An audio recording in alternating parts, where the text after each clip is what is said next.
set to green before you start this mission. All right, Mason. Here's the plan. Vosha and the Marauders got the accelerator working. They'll hold the control tower at the top. I need you down here at the base. We'll use the nanoforge to arm the missile. Then wait for the Hydra to enter orbit. When we launch, the nanites will vaporize the Hydra. Just like a big nano rifle. So many people have given their lives so that we might have this chance. We must not fail.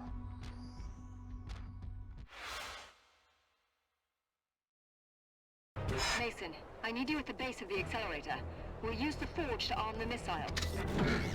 The EDF must know we're up to something. I'm taking care of that. The artillery base is back online. We can link you up to the satellite. I'd rather fight them head on. And defend the mountain all by himself.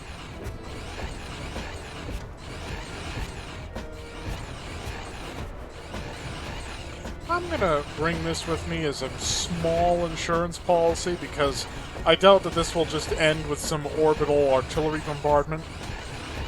If it did, that would probably be kind of cheap.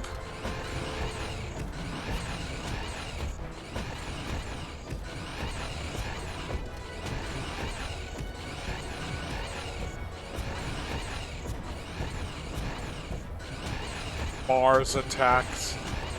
Yeah, I get that reference.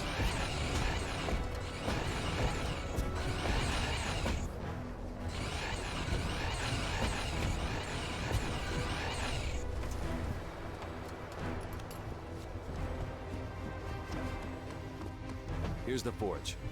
Good. Load it into that console.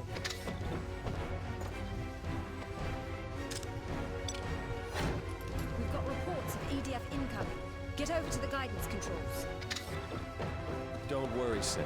I won't let them through. I just need time to arm the missile.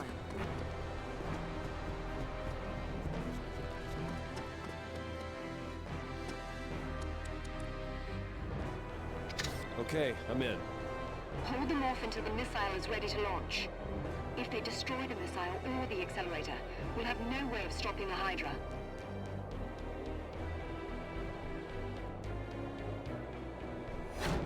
Don't let them through!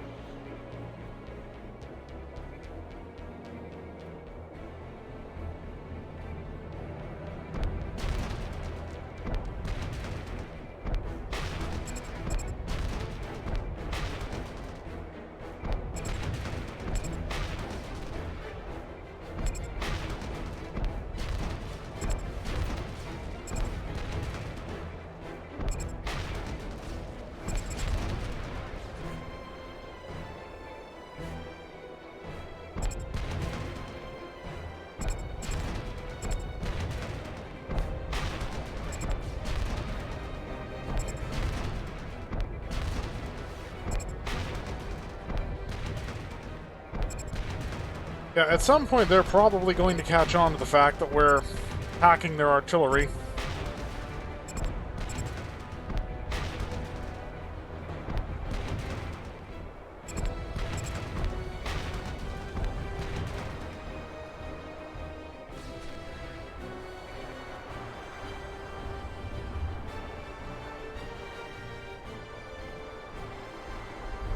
This is our only chance!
We've got problems of our own, Basha.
So were we forcibly disconnected, or do we have to go to the mouth of the cannon?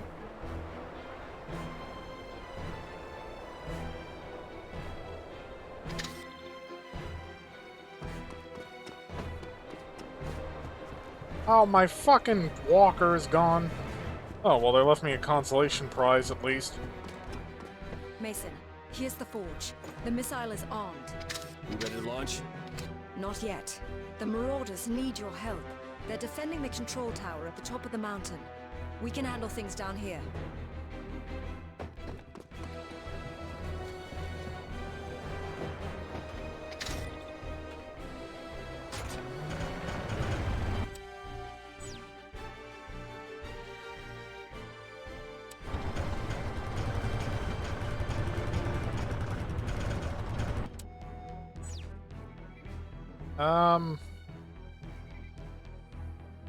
How, though?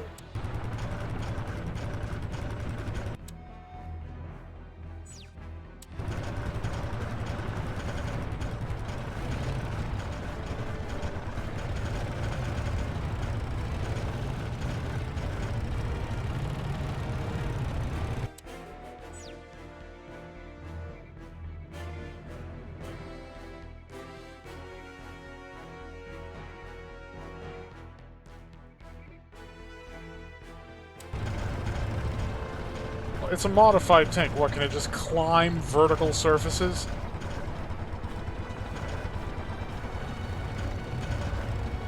Well, how else am I supposed to get up there?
Oh, that's what they modified.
Ah, I love the smell of napalm in the morning.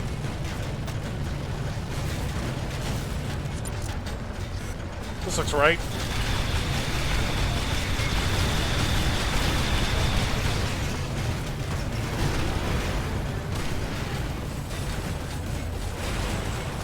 Ah, it's like having gum on your shoe.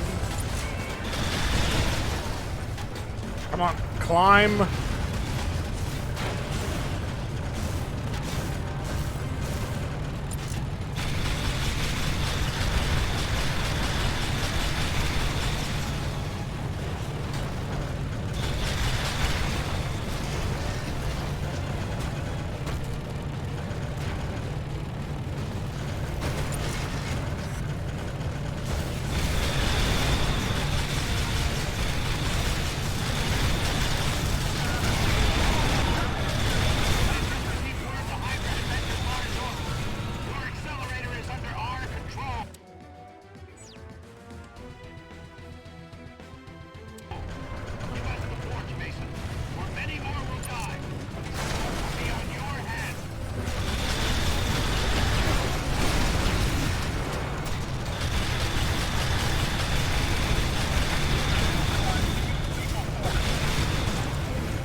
Oh, as Shrike once said, nothing much is getting in the way of this thing.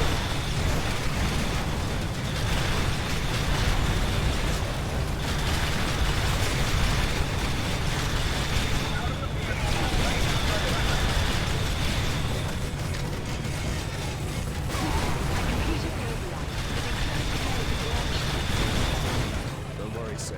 I'll get those doors open.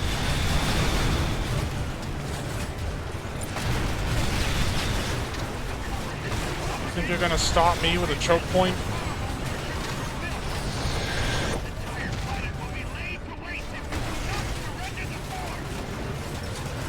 Fuck your scripting game.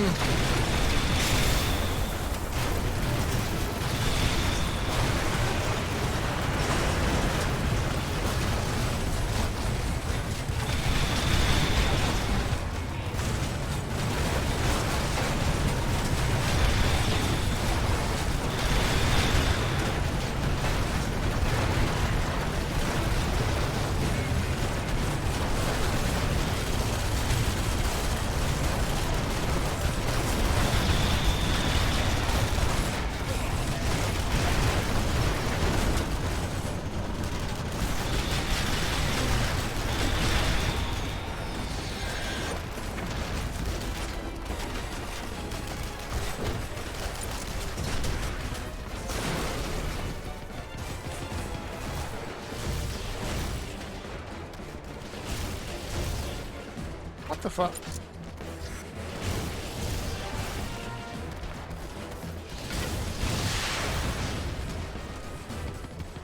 Who is shooting that?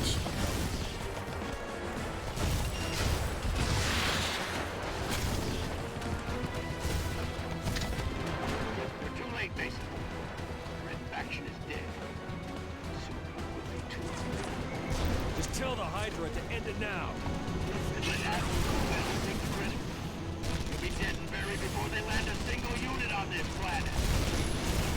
My mission, filthy son of a bitch. Nobody supersedes my orders.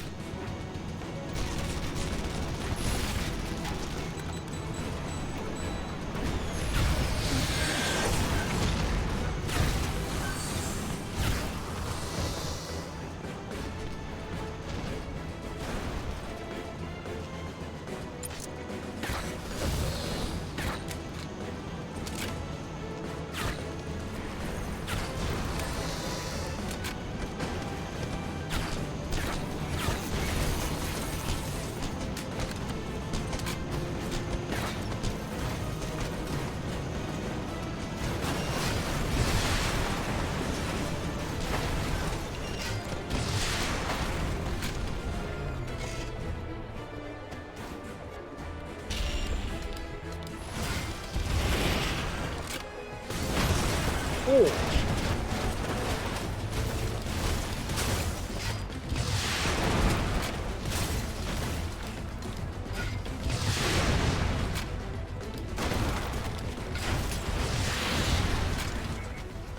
Girl's dead, Sam.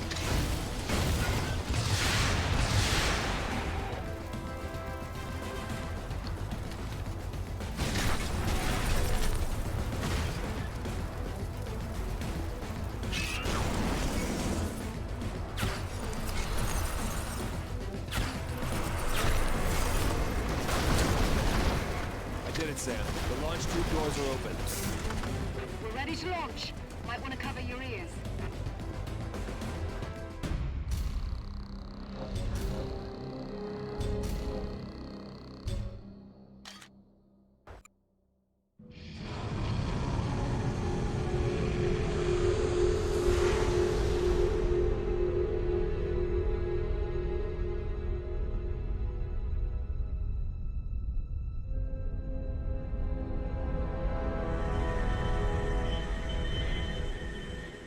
This is EDS Hydra to Ground Force Command.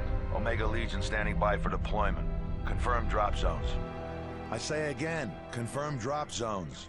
Find and secure the nanoforge. Make best efforts to spare infrastructure, mines, and industrial zones.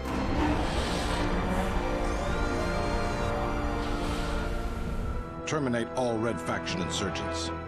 What about the civilians, sir? They're expendable.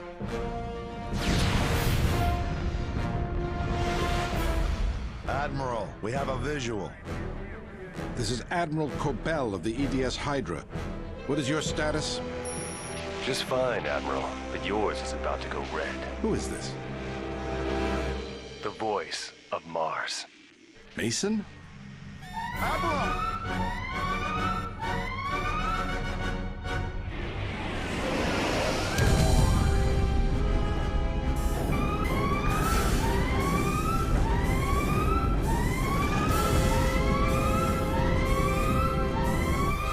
Whoops.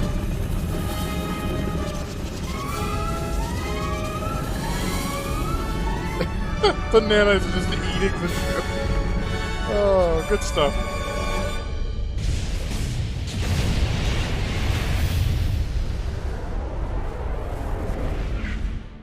Oh yeah, we need the big explosion, of course.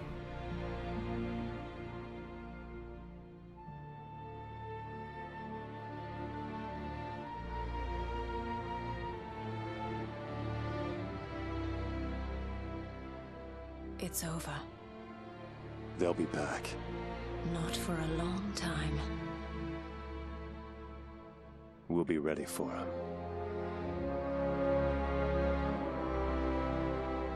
I came to Mars to make a living. Keep my head down, stay out of trouble. But I found something here I wasn't counting on. The A Red cliché? Faction gave this planet a voice. Mars gave us a home. And a dream of a new world.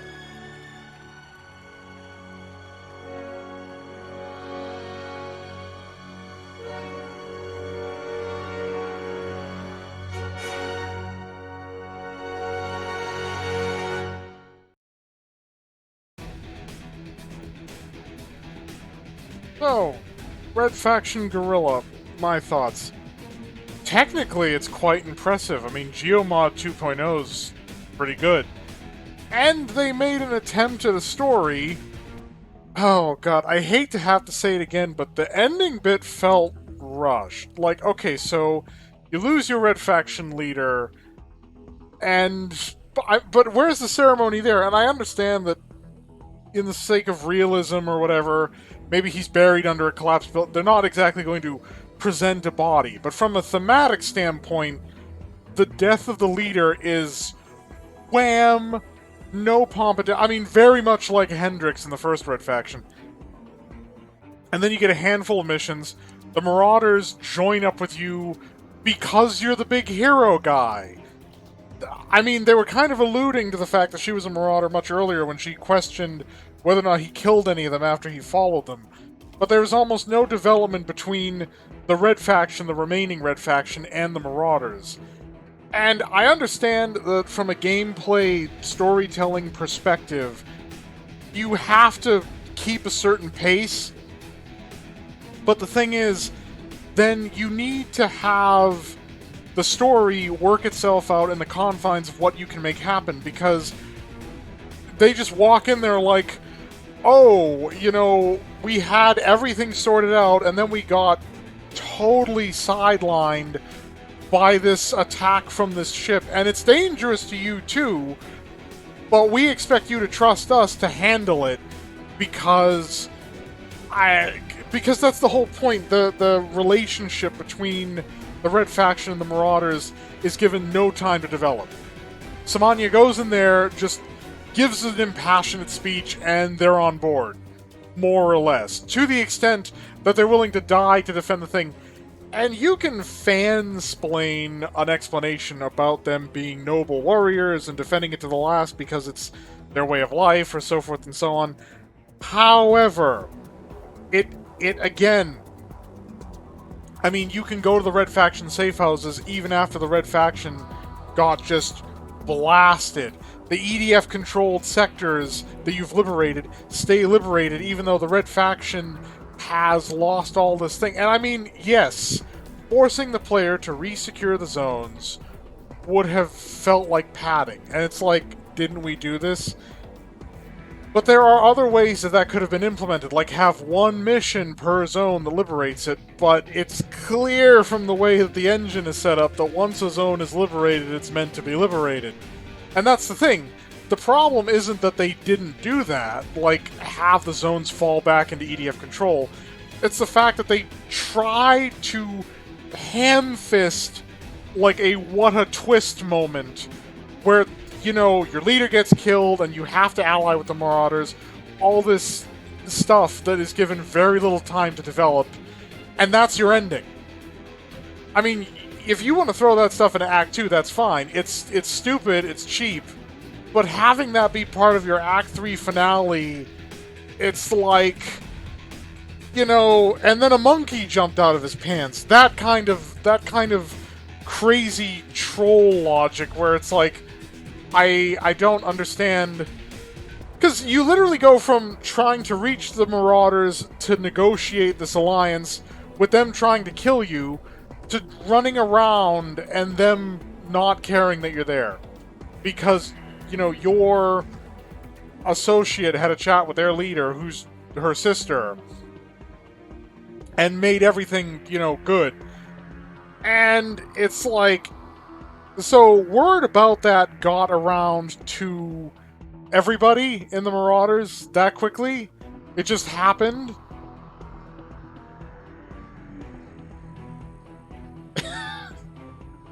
So, yes, I'm... TLDR, it kind of falls apart at the end.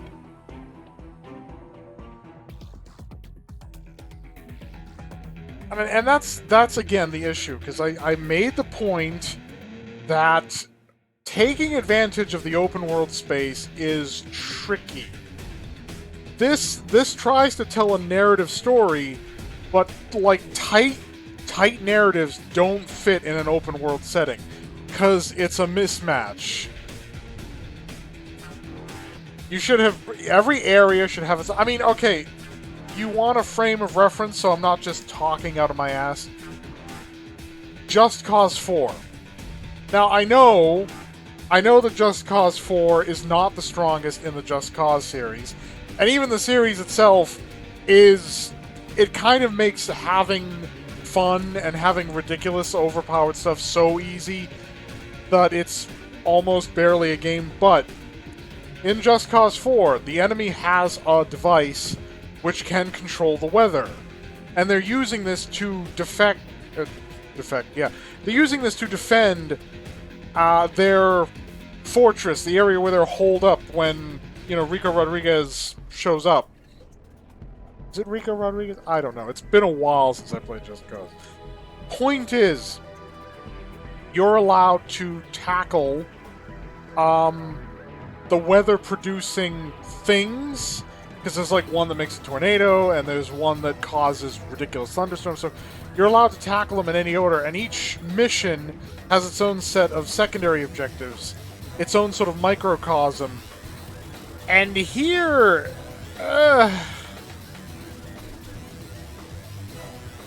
Oh, there's a Red Faction riff in the background.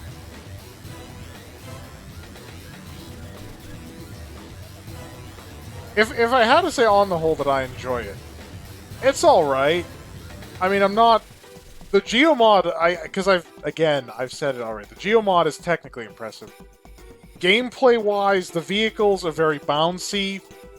You could call that a byproduct of, like, the Martian topography, because, of course, it's this rocky, bumpy terrain, but the suspension feels too stiff. Because what will happen is you'll come out of, like, a small jump, hit the ground, and immediately get launched into another jump, because the suspension bounces you. You don't want suspension that's that stiff.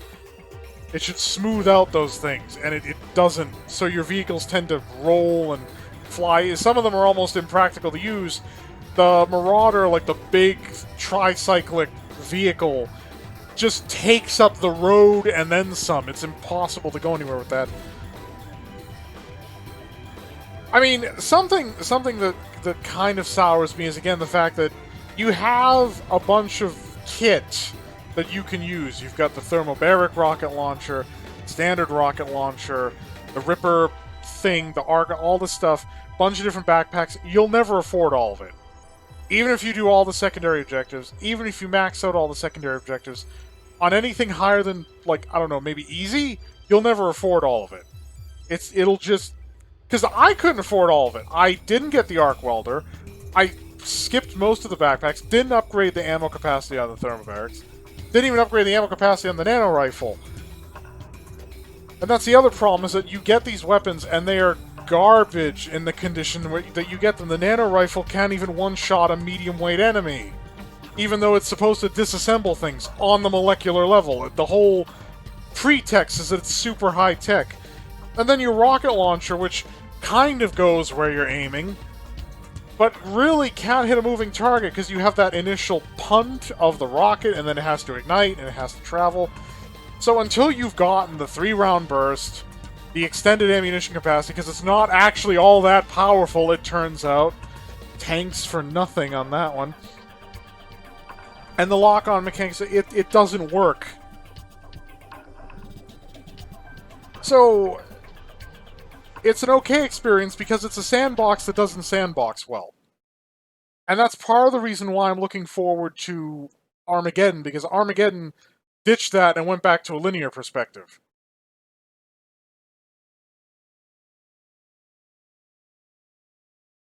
But we'll see. We'll see.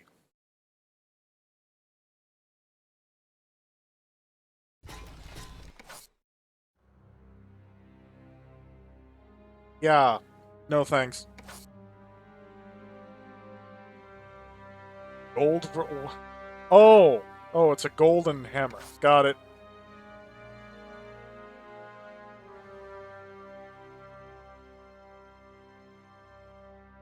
What?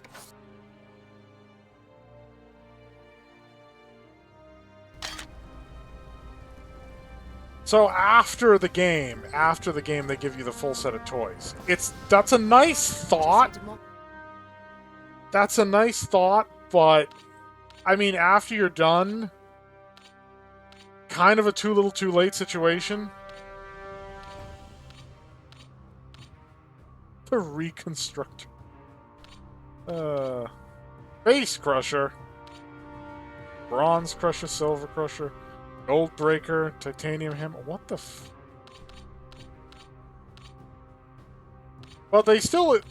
Bloody bat. Again, though, they still expect you to pay for all this stuff, which means go out and grind some more. That kind of takes the shine off of it.